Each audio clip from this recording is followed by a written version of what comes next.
Dance of Dragon review is happening. I finished the book. I finished it a while ago. I've just been really busy with schoolwork and probably could have made time to do this video right after I finished the book, but I've just been so busy. But since they're going to be doing this book is going to be put into season 5, I'm going to talk about it. And if I forget to talk about something, forgive me. It's been a while since I've read it, so I'm probably have forgotten stuff. I mean, it's only been a couple weeks, but even still. So,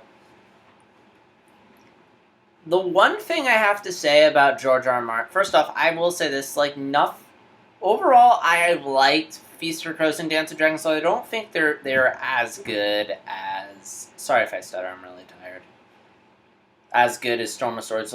First off, nothing's gonna top that. I mean, there were just so many great moments in Storm of Swords, I just feel like you can. Plus, you end on such a holy shit, what the fuck moment that anything after would feel underwhelming. But I feel like everything felt really tight in here. And again, it might just be because I don't know where George R. R. Martin's going, but a lot of it just felt like set up or connect the dots. The wall, first off, let me just say I think he made the smart decision to split everything up just because, it led to much tighter storytelling. All the stories in Feast for Crows were more or less connected, and all the stories in Dance of Dragons were more or less connected. But at the same time, it's also it didn't feel as complete at the end. Some stories felt complete, Sam's story, but then there were other stories that just sort of ended abruptly. And I'm not talking about stuff like Ari, or The Wall. I thought that ended where it wanted to end. Daenerys' story the whole Mirren story just ends really abruptly, and I thought. And that's because Martin originally was going to have. There was something he wrote for Dance of Dragons, so he decided to move to Winds of Winter, and. Yeah. So yeah, that was kind of a bummer. But again, I thought it flowed much better. I really liked the stuff across the Narrow Sea. It's the first time I felt like that story was really starting to become big and relevant, and a lot of big and awesome stuff happens. Tyrion's story finally connects, and it was fun to see Tyrion go overseas. It was fun to see him interact with Ser Jorah and just get involved over there. I'm glad shit is finally happening in Daenerys' story outside of her winning battles. I mean, it was frustrating to watch her be a little stupid and stuff, but at the same time, there were so many big moments. I mean, the dragon attack, that was really cool to see.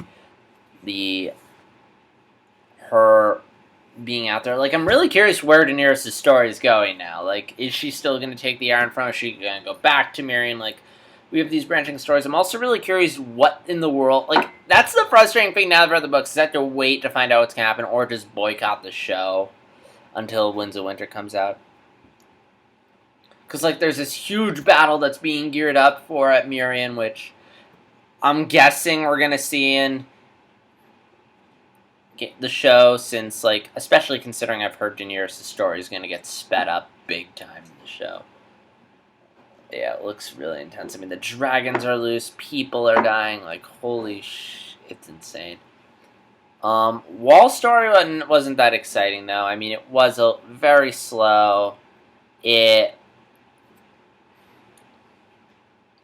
Ultimately, it just felt like build-up and setup, and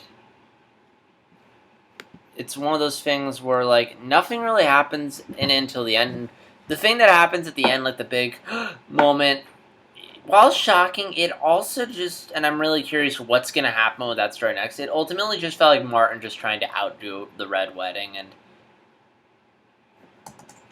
and also and the character that died, I'm spoiling the book, so in case you haven't read, but Jon Snow dies, and I feel like there was still more you could have done with him. Because when George R. R. Martin kills off characters in the past, it happens to characters who, more or less, either he does it to throw a wrench in a story, or sometimes it happens to a character who has more or less been around for the show for a while and served their purpose. And, I mean, the more I think about, okay, Jon Snow did do stuff, but what is that death going to set in motion? Because Ned Stark sets the war into motion. Robb Stark, the Red Wedding ends the Lannisters. What consequences is Jon Snow's death going to have? Although I should have seen it coming since Sam and Jon Snow said goodbye. Which, speaking of which, we haven't seen Sam at all in the story.